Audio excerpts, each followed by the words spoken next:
আমাদের অনেকেই আছে কপাল ফাটা, তা কপাল ফাটার সাথে সাথে শীতকালে যদি স্কিন ফেটে যায়, ঠোঁট ফেটে যায়, তাহলে কেমন কথা না?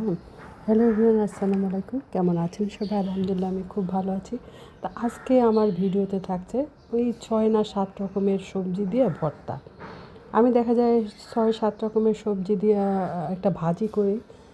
সিম্পল আদা বাটা দিয়ে ভাজি করি, দারুণ লাগে খেতে। সেটা সব কিছুর সাথে খিচুড়ি, পরোটা, লুচি সব কিছু। আজকে আমি ভর্তা করলাম। আজকে মঙ্গলবার ছিল, হাতে সময় আছে, তা ভাবলাম যে একটা ভর্তা করে ফেলি।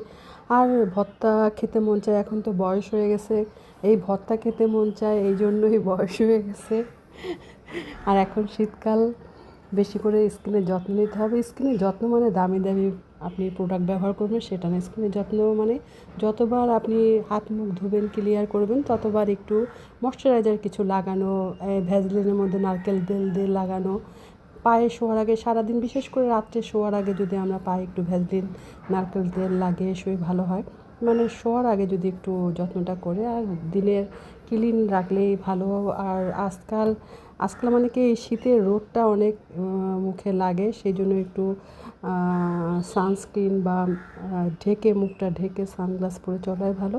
তাই সাত মিশালে এই যে সবজি ভর্তা, ভর্তা তো সবাই জানি, সব সবজি সেদ্ধ করে আমি তেল দিয়ে একটু রোস্টের মতো ভেজে নিলাম। শুকনো মরিচ ভাজা, রসুন ভাজা, আর কাঁচা মরিচ আর পেস্ট আমি বেটে নিয়েছি মিক্সিতে। আর সব কিছু দেখো সব কিছু দিয়ে এখন সুন্দর করে মেখে নেব প্রথমে হাত দিয়ে।